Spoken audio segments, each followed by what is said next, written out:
Okay, the 2.7 turbo still running well. It's going back for a full tune in a couple of weeks, and we're hoping to see greater than 400 horsepower. So we'll give you an update when that comes, and we'll get it back on the track properly with a working GoPro and without stuff catching fire.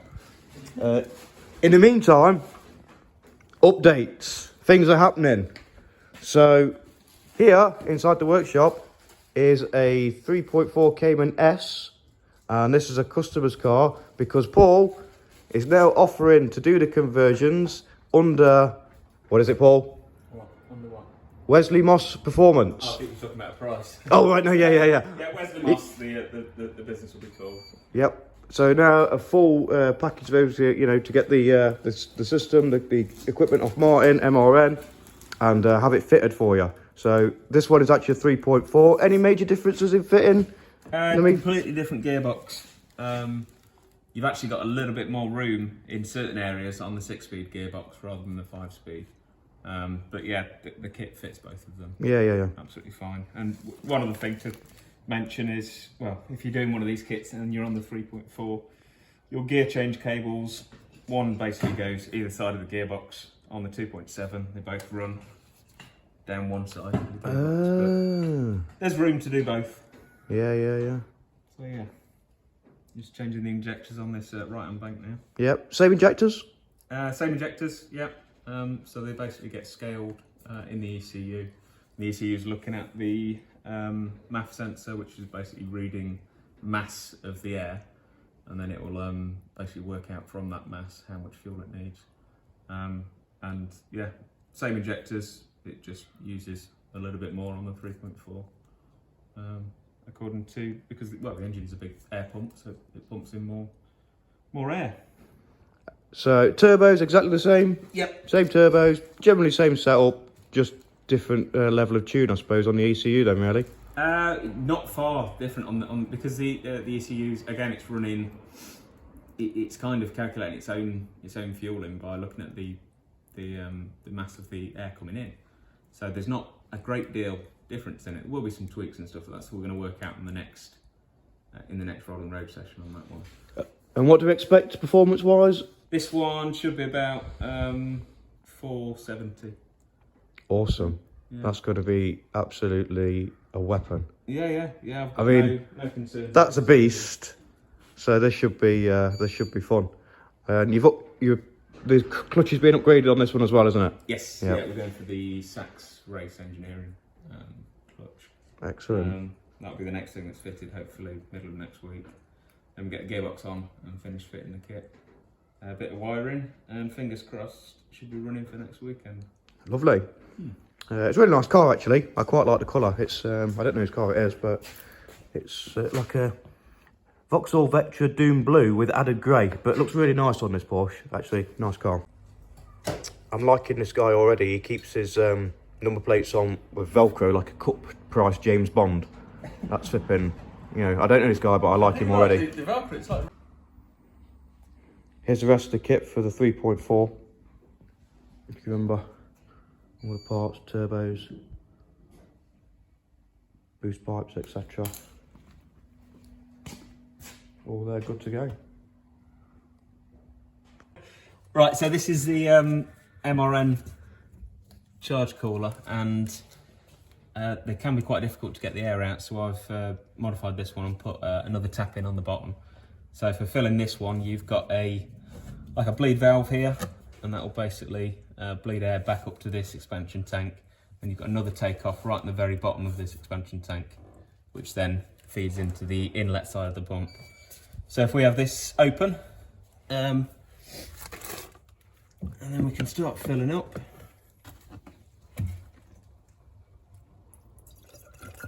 The theory behind it is the water will go down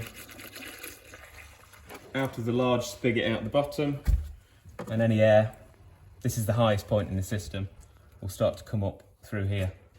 And to aid the process, you can turn the ignition on and get the pump running.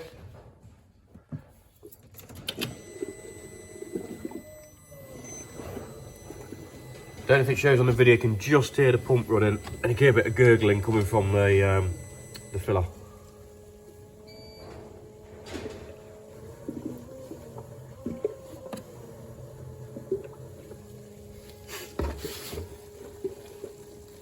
And I've just unplugged the relay for the scavenge pumps as well, just so that we can hear it. Because the scavenge pumps, when they've got no oil running through, do get quite noisy. So if you look down there with the camera, you can kind of see what's going on.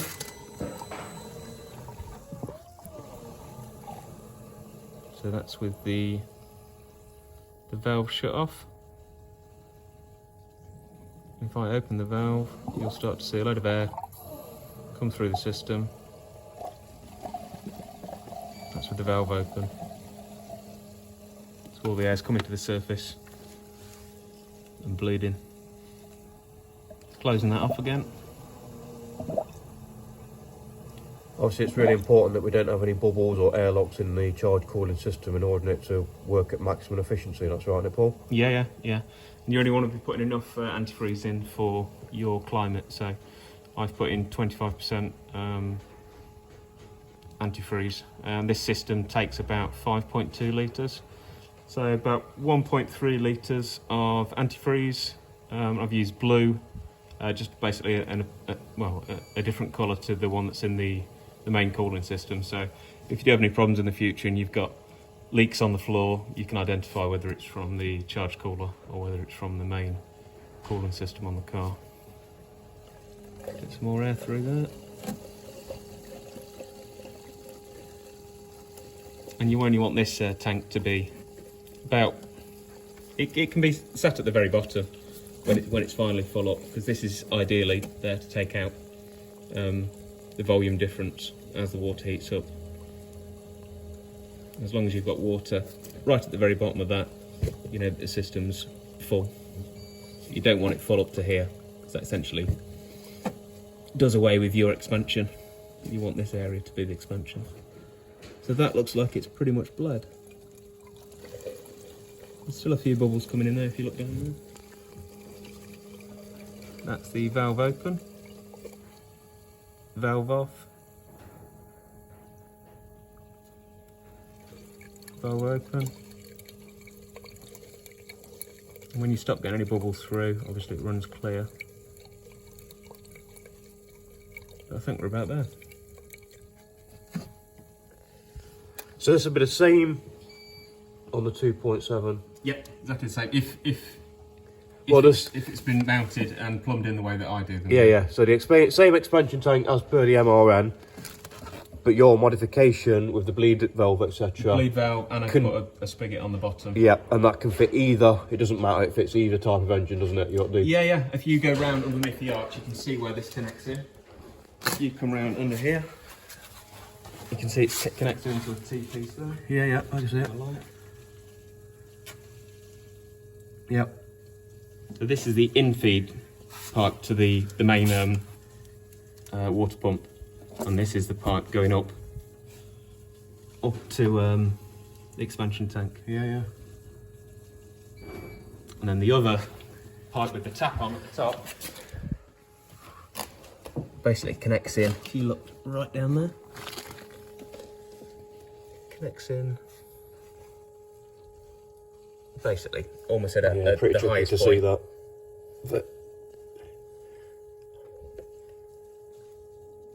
Yeah, looks good. If you look at that water down. Yeah, so that's the pump running there. I don't know if you can hear the pump on the video, but you can just see this movement in the water and a few tiny bubbles coming out, so it's almost completely bled. If I open the tap, you'll see probably a few more bubbles coming through. It's not a great deal. So we'll close that off. That's done. Happy days. Right, first start of the first Cayman S with the MRN turbo hand done here. Offy! Straight away! Sounds good.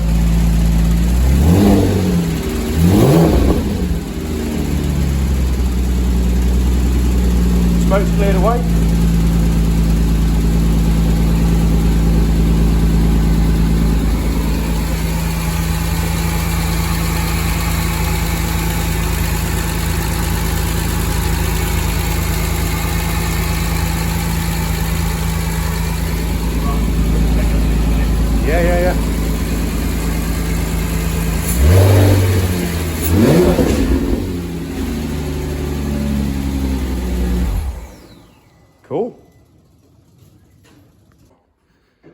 got a few more projects as well. There's a 20 forged 20 volt turbo engine build there if Tom ever gets off his girlfriend. Martin and Emma will recognise this. I finally turned it into a tips pot for us, look. That's done. Here's a milling machine that's definitely fixed for Christmas. And the most important one is Paul's 911 or 91. What? It's a 911. Yeah. It's actually in the 930, isn't it? Yeah. So how long have you had this? You've had this since before we had wives. Yeah, I was 22, 23, maybe. So how long's it been seasoning in here? Been on that ramp probably 10 years at least. So it's been on the ramp 10 years. Now, as I reminded Paul the other week, it's now tax and MOT exempt. So basically, we just need to get it off the ramp, start it, insure it, and roll it out the door. It's good to go. So if I can get 50 likes on this video, right, I can bolster Paul's enthusiasm to get this out and on the road, because it's sat here for too long. Just drive it straight out. Just drive it as is. It's fine. It's totally fine. All right, so if you are interested, I know a couple of people are interested in getting the kits. If you're interested in having it fitted, I'm going to put a link in the description here to Paul's Wesley Moss Performance, and he can give you a price and let you know, and you can take it from there. All right, well, that's just a quick update. But thank you all for watching the videos. Thank you for anyone who supported, liked. I really appreciate it. I'm getting my daughter to do the editing now because she's loads better at it than me. So hopefully the quality of the videos shall improve slightly, but I'll do what I can. See you on the next one.